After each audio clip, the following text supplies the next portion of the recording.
here's where my story begins. And I was a witness to this story.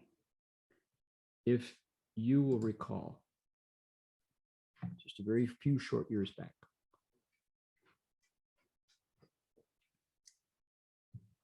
a fire, forest fire, broke out in Northern California. And I was in the habit of going to City of 10,000 Buddhas on Sundays. And I would go on a lecture at Berkeley on a Saturday night. And in the morning, drive up to CTDB, or in the afternoon often, and then lecture and then come home. And the lecture went fine. I decided I was going to go back Monday morning and spend the night. So driving up at 3 p.m. through Santa Rosa, through Windsor, Calistoga, Cloverdale, and then, on up Hopland. Everything was normal and fine. There was nothing unusual. Gave my lecture, went to sleep, woke up, wanted to get in the car, and everything had changed. There was intense smoke in the air and ash and warnings that driving through Santa Rosa, the highway might be blocked. And I jumped in the car and drove south. And in the time, between the time I went to sleep and the time I woke up early, an intense forest fire had broken out. This is the picture from Redwood Valley, which is 20 miles north. These are monks at Abhayagiri Forest Monastery, where people do indeed recite the name of Guanyin Bodhisattva, but equally importantly, cultivate the way. The monks in the Thai forest tradition cultivate hard. They keep their Buddha hall ceremonies regular. They each have their meditation practices. They follow the Buddha's Vinaya, and it's a place where lots of energy is given to practice of the Buddha's way, right? And including reciting the name of Guanyin. Bhikkhu Chotipalo tells us about his practice. South of Redwood Valley, looking to the forest, see the stars in the sky and the size of the forest fire that descended on Northern California that night. So the monks at Abhayagiri, I made it through Highway 1 past Santa Rosa, and remember the Coffee Ridge neighborhood, and there were flames burning on both sides of the road as I drove south, and clearly there was going to be serious loss. As I made it across the Richmond Bridge into Berkeley and started to discover the extent of the damage in Sonoma County, Mendocino County, Lake County, right? The monks at Abhayagiri at 2 and 3 in the morning heard this sound from the neighborhood, and they're way out on Tom Kai Road at the end of the road, although it's not actually, it's the end of the paved road. 2 lanes become 1 lane, 1 lane becomes a dirt track. That's the way out. And they had agreed with their neighbors over the years that if there was ever any sort of necessity, they would blow air horns, that irritating sound that you hear from the stands of football stadiums, And when there's one, and then there's two, and then there's steady, like that. And when the air horn blows steady, it's evacuate. There's trouble. And so Ajahn Jotipalo tells the story. He was in charge because the abbot of Abhayagiri, Ajahn Pasano, had gone to Vermont to attend ceremonies for the opening of a new temple. He was called away on official duties to the East Coast, to the Green Mountains. He wasn't on campus. And so there were 20 some people, including lay people. They had 7 vehicles, but the sound of the air horns brought everybody out of their kutis on the mountainside to this scene. This is what they saw when they came out of their kutis. And the neighbors were going, honk, honk, honk, escape, run, evacuate. So the monks got into the vehicles that they had and decided that they had to abandon their Prius, because why? The neighbors came and said, do not try to go out Tonkai Road. It's blocked. You can't go out to the highway. You can't get out to Highway 101. You've got to go over the mountain track. So they left the Prius, they got in the pickup truck, and there were too many people for the vehicles that they had. And the story is within a story. Ajahn Jotipalo said they had to consider running for it on foot. And here came a line of big SUVs with plenty of storage and seating, and the trucks nearly ran them down as they accelerated into the mountains. Why? It was the local marijuana growers who were rushing to save their crop, never mind the people. So they were almost run over by the local growers. Yeah. And then a beaten up pickup drove up and said, get on board. Don't leave anybody behind. If you got everybody. It was the local neighbors who had room for all in their truck that was riding on the springs over this 7 creeks that the trail crossed in order to get to Willits.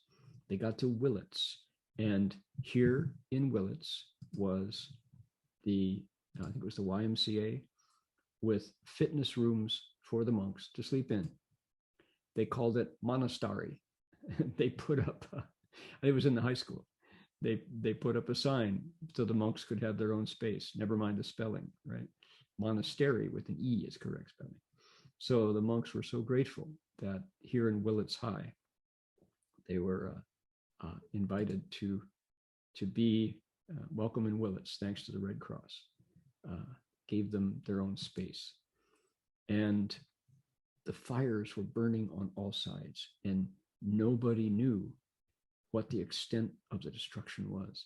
And of course, Ajahn Pasano was, a continent away, the other side of the country, just needing a report, an update every hour from the monks. So they were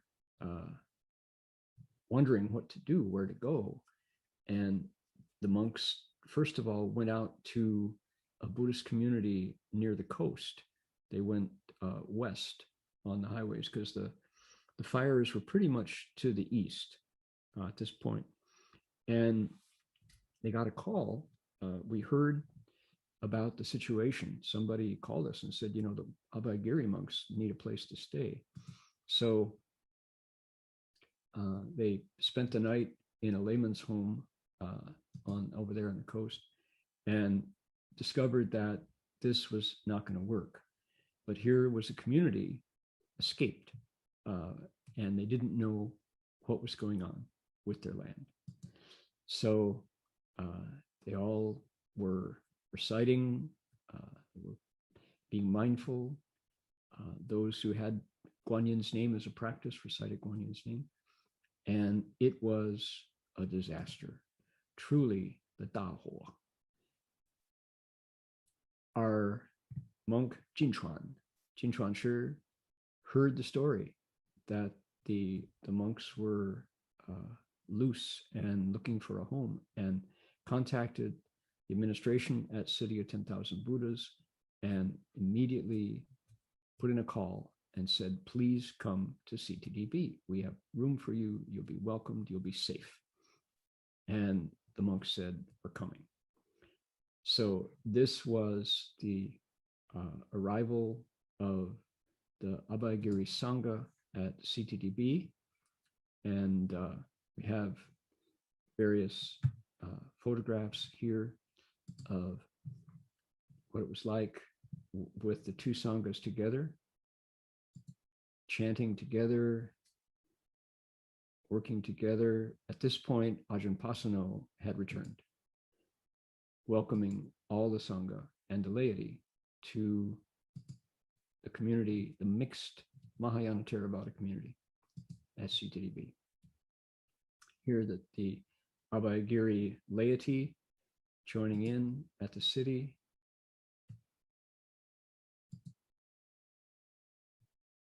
Anagarikas continued their training. Everybody pitching into the work. When you have all of these strong, vital monks all worried about their own monastery, what's going on, right? And that energy is put to work. Here's Ajahn Pasano. It was quite a wonderful situation, actually. The kind of thing that you wish could happen more often, you know. Here watching, looking at the robes mixed in Mahayana Theravada together inside CTDB. Put them up. Everybody in harmony.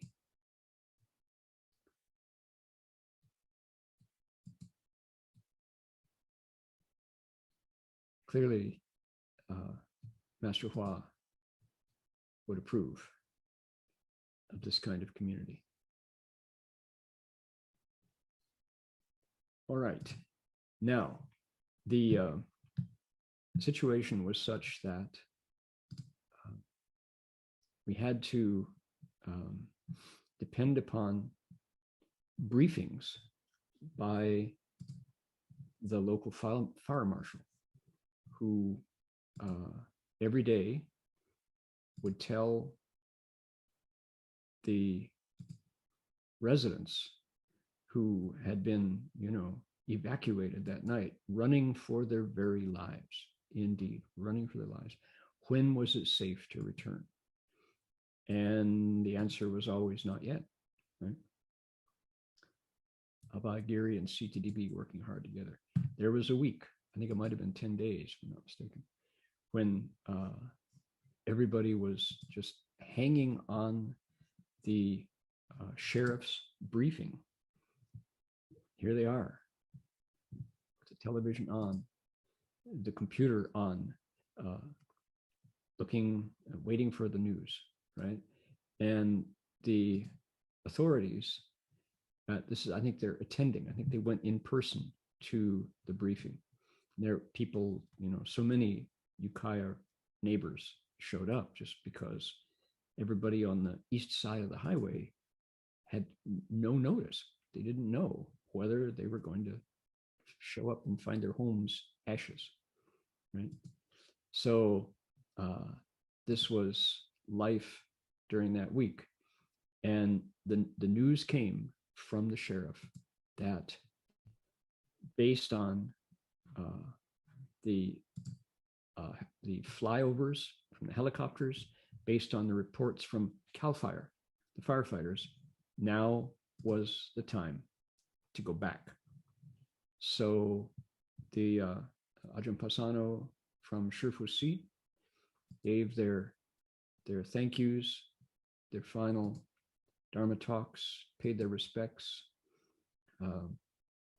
made their plans internally. Here's Ajahn Jotipalo telling the story of the escape. And personally, I remember going into the what's known as the old library. For a few years, it became the DRBU building, but it used to be called the guest building. It was the first actual structure at City of 10,000 Buddhas when it was the hospital. Looking over the shoulder of Ajahn Jotipalo, because someone had passed them the website of a CAL FIRE maintained website that was internal that showed heat signatures. So taken from a spacecraft. So a satellite was giving a reading of the forest below where the heat was.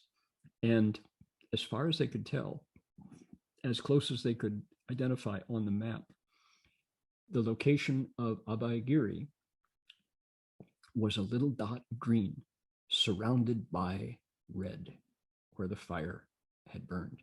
So in those days, in that week, when there was no news about what had happened to Abhayagiri, their own research showed that there was a spot of green. Could that be the monastery? Could they have survived? And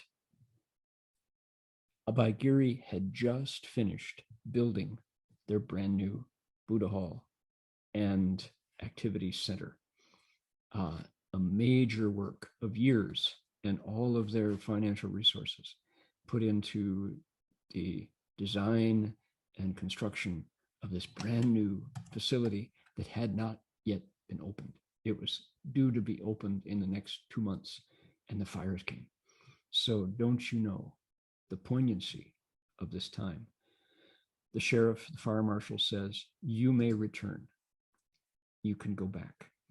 A caravan back to the monastery, up Highway 101, turning right at West Road, going past all the vineyards, going to the intersection of Tomkai Road, which is Redwood Valley, and discovering the extent of the devastation of these horrible fires.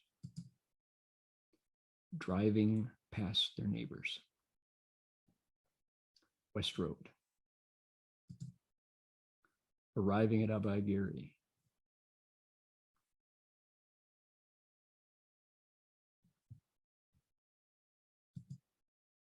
You see the looks on their faces. What is left? Seeing, to everyone's amazement, that CAL FIRE had stationed so many of their vehicles in the parking lot at Abhayagiri. It was a staging station for all of the neighboring firefighting efforts were stopped there. They had all of the water trucks and the fire trucks and the SUVs and all that they used were right there in the parking lot. And the firefighters go, "Oh, you're the owners here?" I said, "Well, we have a story for you," they said. Up the steps to the new building.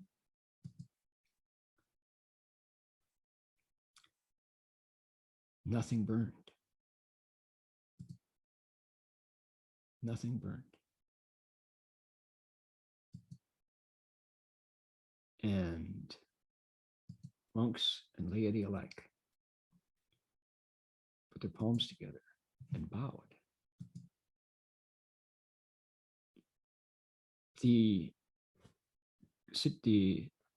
situation was controlled to the max by National Guard, by firefighters, by sheriffs, by police, because this was dangerous. People could, the air is toxic, the water is toxic because of the ashes and all of the things that burn, and there are still pockets of fire left. So everything was controlled. And the monks started walking around the perimeter and discovered their neighbors. Houses burned. Only a Buddha left. This was someone's home, but they found the Buddha unburned. The neighbors Tom Kai Road. Nothing left. Ashes. The fire was still being extinguished on all sides. Here were firefighters from New Mexico. Many of them, interestingly, Apache Indians. This is the parking lot at Abaigiri. And what did they say? They said, "Oh, you the guys who live here? Yeah, we got to tell you, whatever you're doing here, keep doing it. We've been fighting fires all over the West. We have never seen a forest reject the fire. The fire came over the ridge, heading for your place, and stopped, turned around, and went back. Some sort of juju, whatever you guys got going on, keep doing it," they said. These are not Buddhists, right? These are rough and tumble firefighters from New Mexico, from Texas, from Southern California, including prisoners out fighting fires on good behavior, right? And they were amazed at what they saw, the behavior of the fire. Ajahn Jodhipalo hugging every firefighter who would let him. The fire came over the ridge, got to the monastery's property, and stopped. Didn't burn the propane tanks.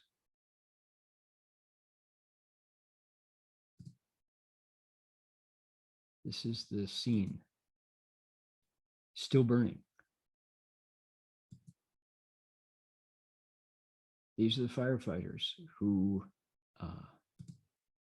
developed a very wholesome faith in Buddhism because, as they said, your forest rejected the fire. How could this be? Right? Some trees were still burning. Here's fire. Somehow we sustained no structural damage. The fire seemed to avoid all our structures. Burned, singed the outside of the water tanks, but didn't burn them. The fire burned to the edge of the property and stopped. Didn't burn this wooden shrine. One bridge needed to be repaired, 2 wooden steps. Something about Abaigiri, where monks recite the Buddha's name, meditate, hold the precepts, recite Guan Yin's name. Something prevented the fire from burning further. Here is a shrine to one of their laymen, and the fire burned to the edge of the property, but wouldn't cross.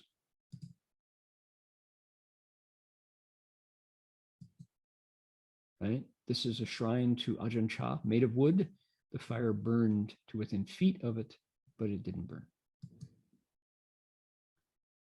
Here's a Buddha image looking out over the devastation. On the boundaries, the trees died. And the firefighters, with their bulldozers, made a trail break. And certainly their work was essential. Ryan saved Redwood Valley Rancheria, Native Americans' home, fought the fire all night long. Bulldozers came through. CAL FIRE continuing to repair the fire breaks. And Abaigiri, along with their new construction of the building, had just paved a new road. And the road was blacktop. Here in Australia, they call it bitumen, right? Blacktop. And it's very vulnerable to the treads of these huge, heavy firefighting machines. Well, the firefighters laid down plywood so that the treads wouldn't tear up the road. These are Native American fire crew from Arizona, protecting the road because they recognized what damage their machines would do if they didn't. Look at that.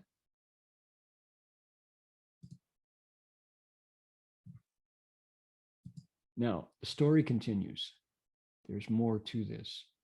because right next door on all sides were the homes of people connected to the monastery. Their homes burned to the ground. The community walked over. Here, often in many cases, the only thing that survived was the Buddha image. Everything else perished in the flames. A birdhouse unburned. But you can see the extent, the trees were all blackened.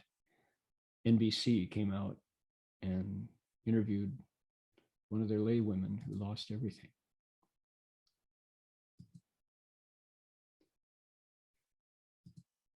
Found other images in the ashes. So the monks and friends made a circle. Here is the Prius that was abandoned because they couldn't cross the creeks on the evacuation night. Survived. Here's another Buddha that didn't burn. But you can see the loss. And yet, somehow, Abhayagiri itself remained unburned. And here's an image that came out of the ashes. This, if anything, is a powerful symbol of the Buddha Dharma's strength in surviving catastrophes, as it did in China after many purges by evil-minded emperors. Cal fire moving in, the rains return. This is Tuesday, 2 days later, after the rain, the vegetation returns. The rains start to fall, putting out the last of the embers. But the fire crews continue to protect the land.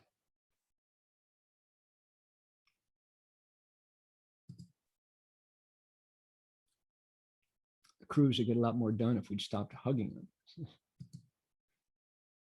Wildlife coming back. And the work continues on the new hall.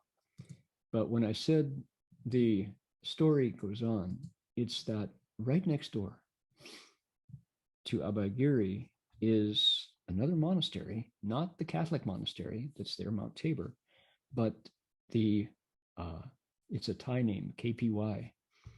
It was bought by a fellow Thai monk who knew Ajahn Chah's reputation and was looking for a way to kind of borrow the light of Abhayagiri, so built a monastery right next door, but had no monks, only a caretaker.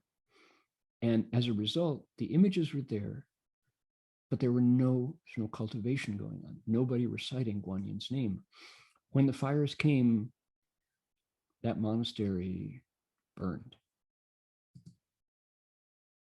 Here's the caretaker describing, see the burned trees.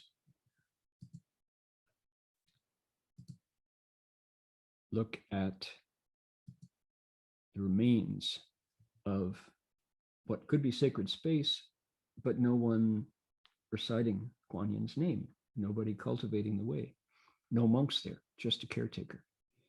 It burned. Alms bowls that no one was using got singed and scorched. Even the Buddha images didn't survive here because it had the outer form of the Dharma, but it didn't have the heart, it wasn't cultivated. And how tragic. 33 Buddha images were collected. So indeed, the last remaining part of a Buddha image. Talk about a symbol of the necessity to cultivate the way. And how marvelous that the Catholic monastery, Mount Tabor, which was also right next door, because the monks of Mount Tabor, the neighbors of Abhagiri, are vigorous in their cultivation of their Catholic faith, their monastery was saved from the fire.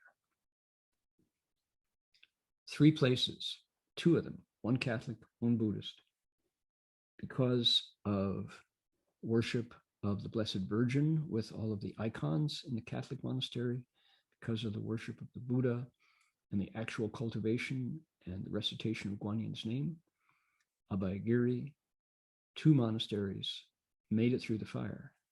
As the text says, if those who hold the name of Guanyin Bodhisattva should fall into a great fire, the fire will not burn them because of Guanyin Bodhisattva's awesome spiritual power.